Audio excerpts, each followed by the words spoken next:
YouTube, and welcome to episode 41 of Summer Shredding. Now today we're going to be doing a back workout, but first of all I want to talk about my weight a little bit. So today I weighed in at 166.7, yesterday I weighed in at 166.2. Now I know the reasoning behind it, why I've gone up by like point something of a pound, mainly because all my food last night was eaten after 7 o'clock. Now that wasn't through choice, it was through cooking times, so that's what I'm thinking it might be. I mean, I'm not really that fussed about it. I looked pretty good this morning. Yeah, food timing is quite key in this. But anyway, the workout today, as I say, is going to be a back workout. What I'm going to be focusing on is more the negative or the eccentric part of the lift. So explosive in lifting it up and slowly back down. So I'm going to start, I'm going to probably do about 12, actually I'm going to stick between the 8 to 12 rep range with every exercise today, pretty much. I'm going to do my usual warm-up, which is where I go 20, 15, 12, then do my proper workout. So I'm going to pre-exhaust the muscle, then go into the fully controlled, contracted sort of exercises. So that's my plan for today. I'm a little bit tired, but I should be alright. I'll just get one of those caffeine pills down there and I should be good to go. Now I have eaten something this morning. I had 126 grams of banana, so that should give me some fuel to work with because I was pretty hungry, and deadlifting does take a lot out of me. So hopefully that should be good. I'm almost at the gym now, so cut to the montage.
I just finished my workout. I say that every morning and I really got to stop saying that because you just saw the damn workout.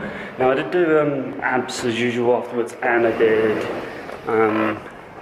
some dumbbell rows, but it got a bit busy, so I didn't really want to sort of shove a camera in everyone's face because it's right at the front of right near the rack, so I'd have to record near the rack. So I didn't really want to do that. But I noticed something today. That shake that I made last night had more in it than I expected. So good. So I drank it, maybe feel a bit queasy. I reckon that's just the egg whites. I'll get used to it. But first of all, it's not only got low GI carbs, but it's also got high GI carbs in it. So what that'll do is that'll spike my insulin and then keep me full at the same time. So by having the fruit in there, it made it more bearable as well. But 50 grams of porridge, 50 grams of raspberries, 250 mils of egg whites, and like 12 ounces of water, just to make it water down the egg whites a bit, or else they are a bit gloopy. So anyway, I'm going to go catch the bus, and I'll speak to you guys when I get outside. I'm going to vlog in the bus because I realised no one else is on it apart from me and the driver. Well, yeah. So what I'm going to do is I start planning out my meal timings, because it is quite a key point, and it just means you do make sure you don't ever go sort of hungry. The last couple of days I've been going really hungry because I'm out of cash basically. And my mum managed to pick up some chicken breast. I packed it yesterday, so I ate 2 chicken breasts last night, and I've got 3 left over. So they're going to go through today. So what I'm going to do is I'm going to time it every 3 hours. So meal at 7. Next stop, well, Broadfield actually Bus. 6. So it's 6. So the next meal will be at 9, which is going to be my protein shake. So at 9 I'm going to have my protein shake. Then at 10, 11, 12 o'clock I'm then going to have 1 chicken breast. No, that doesn't work out. Okay, at 10 o'clock I'm going to have a chicken breast. At 1 o'clock I'm going to have a chicken breast. And 13, 14, 15, 16, and at 4 o'clock I'm going to have a chicken breast. Then I'm going to go home and have dinner. Next and stop, then I'm going to have my protein shake before I go to bed, I think. So I think that's the way I'm going to work it out. So it works out I'm having 1, 2, 3, 4, 5, about 6 meals. So that works out all good. Yeah, so this has been saving me a lot of time this morning, especially considering it's only 6:15. I probably didn't need to put myself through that. But yeah, so that's pretty much where it's going. Back feels really good. I really focused on my form, which is something that I haven't been doing with my back for a long time, and I don't know why. I've been sort of just trying to increase my strength in it. So I think the next couple of workouts for it is going to be a lot more form based. I've also decided on what I'm going to do bulking wise, workout wise when I get it.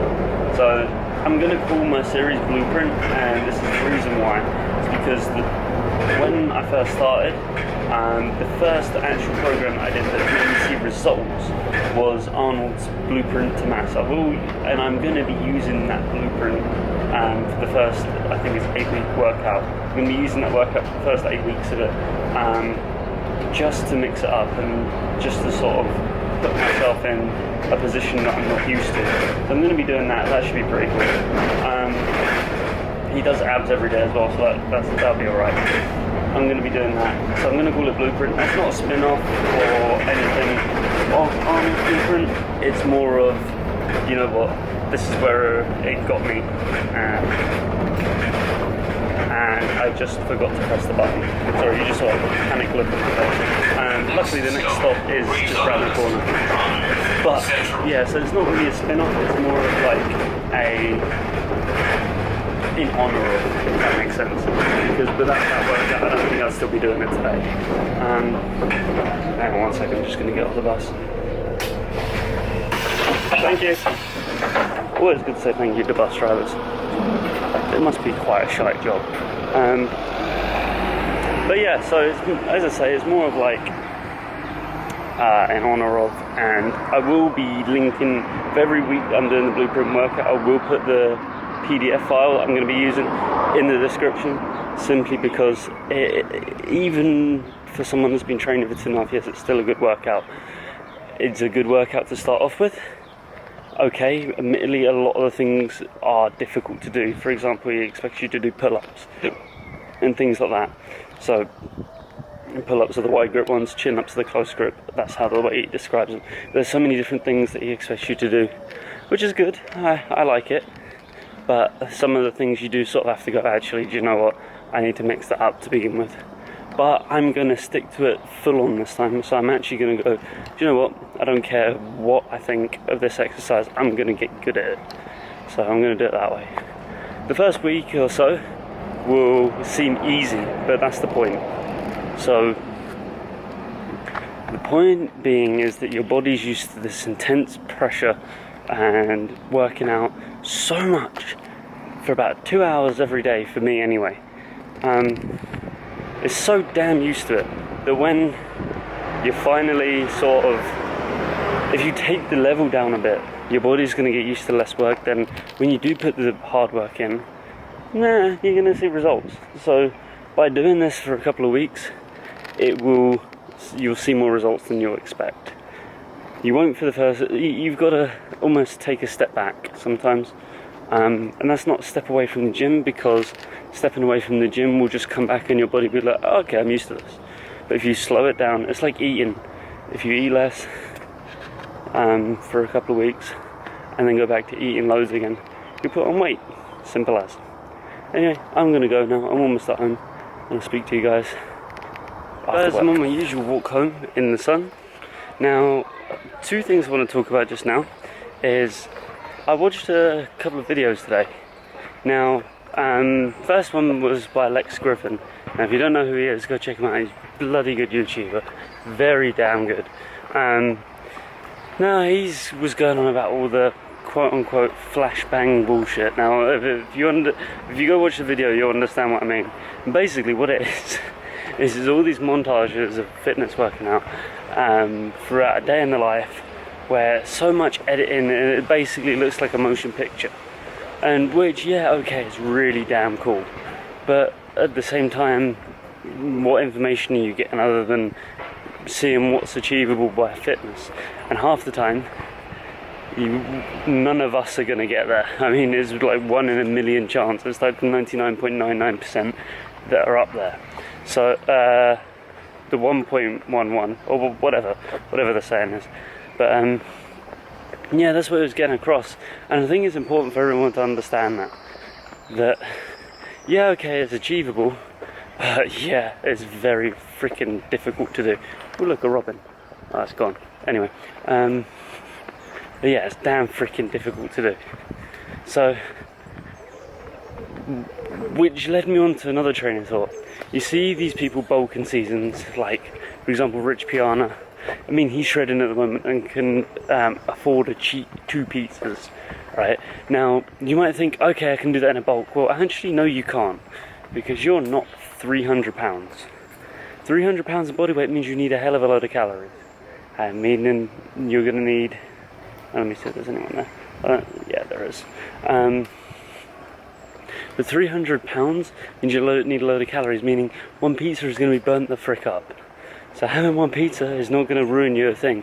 However, having a large pizza at my weight, which is 166 pounds, that's basically all my calories, maybe a little bit more. So you've almost got to bulk eat like that. So, for example, Jay Cutler was saying his Living Large. He said that he needs fast acting carbs because his body will eat it up. So he will eat up he says slow acting carbs do not do anything for him anymore because his body is that freaking big.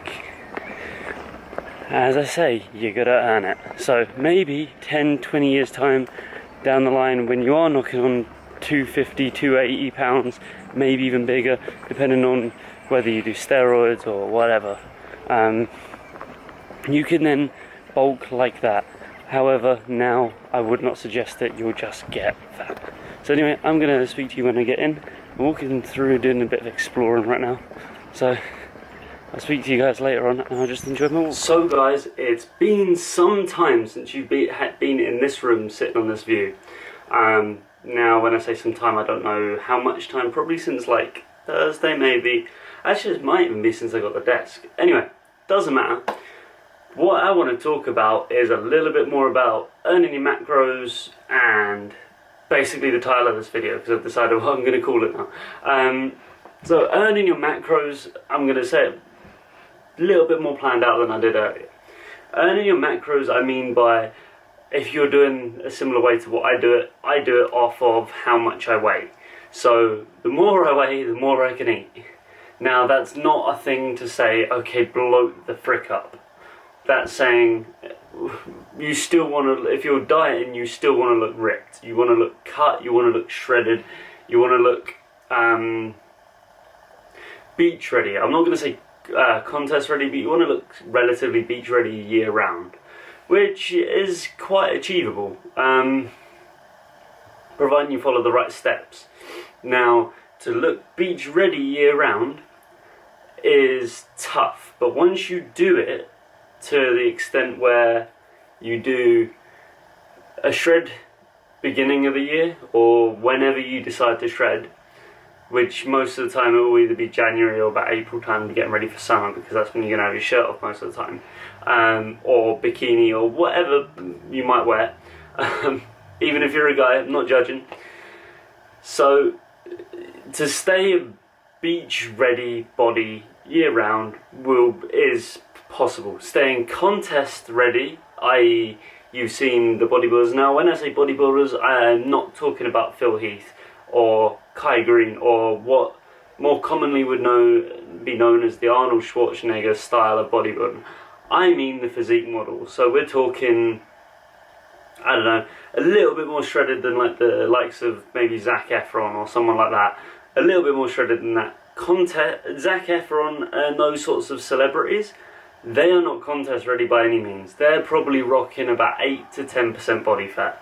Now contest is, if you're 8, there ain't no way you're going to win.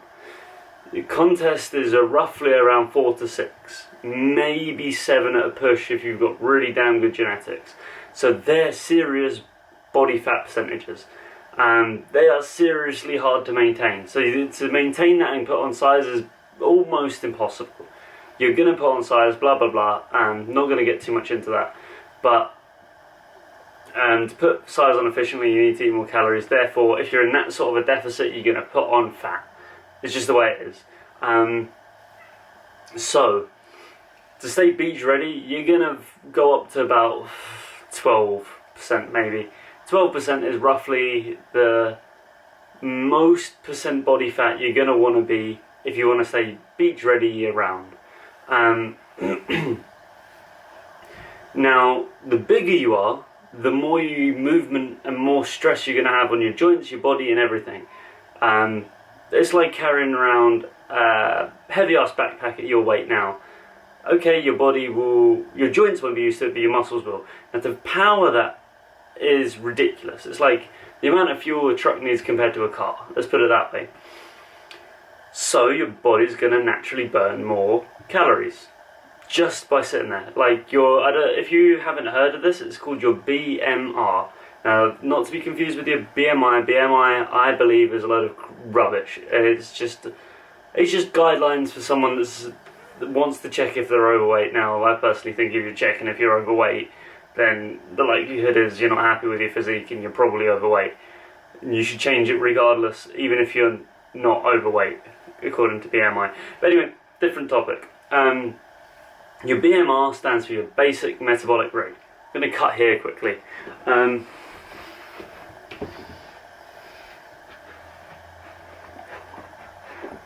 Sorry, water. When I get talking, my throat goes really funny. Yeah, BMR is your basic metabolic rate. So if I was to be like this all day, not even get up and go for a pee, literally lay in bed, not eat a thing, not do a thing, and sleep all day, that's how many calories your body would naturally burn. So mine is roughly around 2,000. 2,100, it varies. At the moment I'm not sure what it would be, but it's roughly around 2,000. So your body's pretty efficient at burning calories on your own. It does it itself.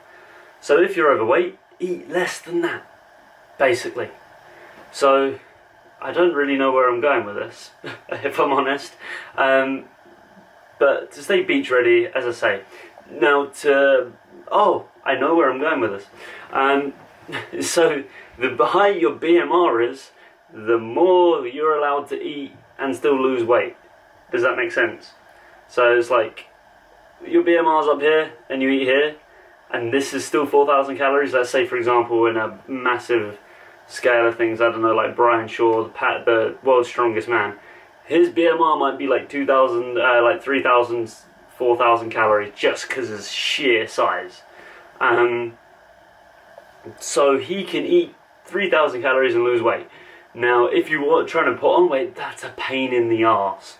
However, if you're trying to lose weight, that's great, because you're going to lose weight, providing you keep track of that and keep going down and down and down and keep making it go smaller.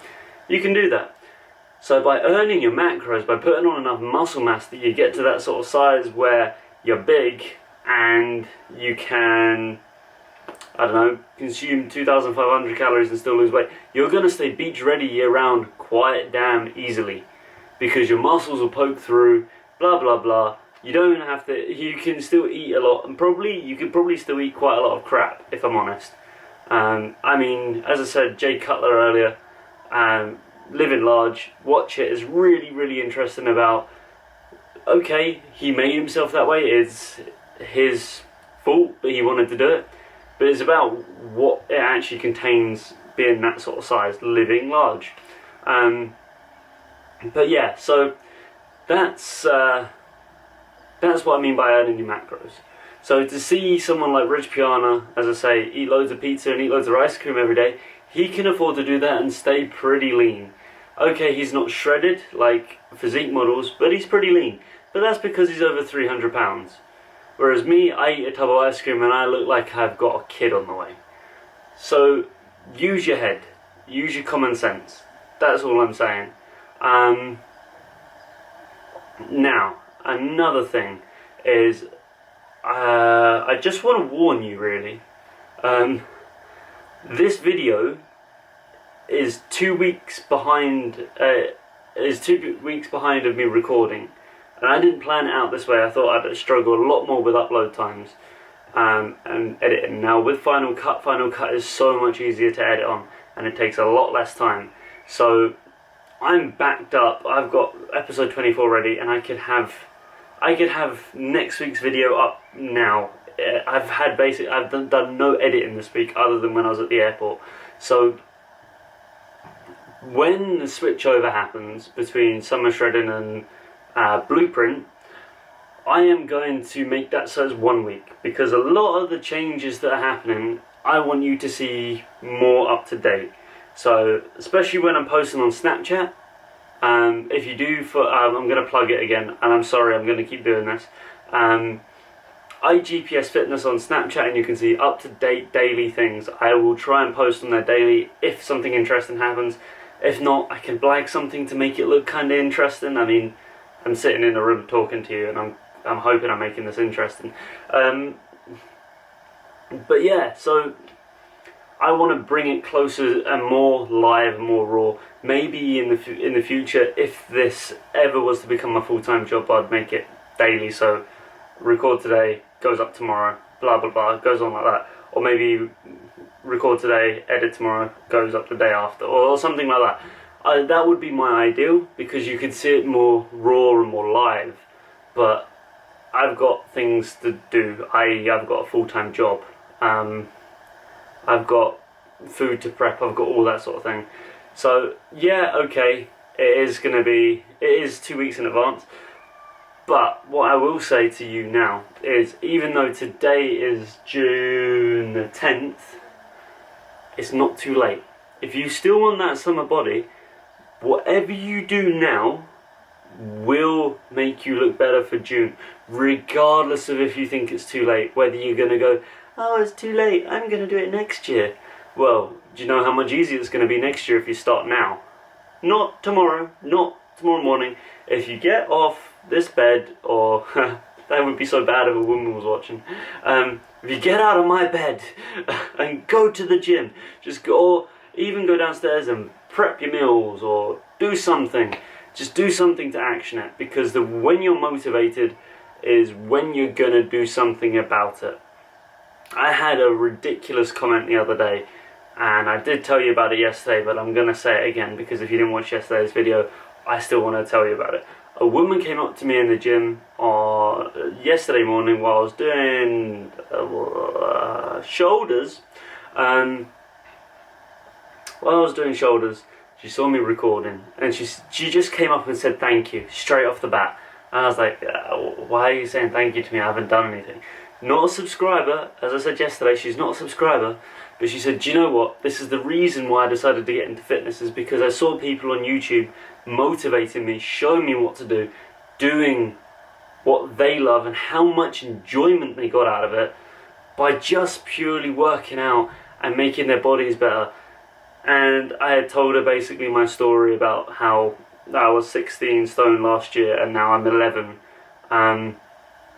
and how much I lost and things like that, and told her it was possible because it is something that gets stuck in your head that it's not possible. I mean, even to this day now, I've done this sort of transformation in 1 year, and even now I don't think I'll ever be ripped and contest ready. Do you know what I mean? It seems impossible, but it's really, really not. If you want it, you can have it. You have the ingredients to do so. You even by watching this video have the motivation and have the idea in your head that you want it to happen. So go get it done, go do it. Honestly, the quicker you start, the better the results will be. You have more time to get the results. You have more time to learn about your body and what the hell it can do. Even if this year is a practice year. And what I mean by a practice year is you learn how to do the technique right and learn what protein does what and what does bits for you and what bits doesn't. It's still going to be progression even if you don't see it right away. Please, I'm begging you, just go get something done if you want it badly enough. Even if it's not fitness, just go get it done. Please. But anyway, I'm going to end the episode there after basically pleading you to go do and chase what you want to do. And if you do, please leave a like or a comment or just something to say that you've got something from this video. It is something that you want, so go do it, no matter what anyone else thinks. I'm going to speak to you guys tomorrow. Tomorrow's a rest day, and I hope you have a good night.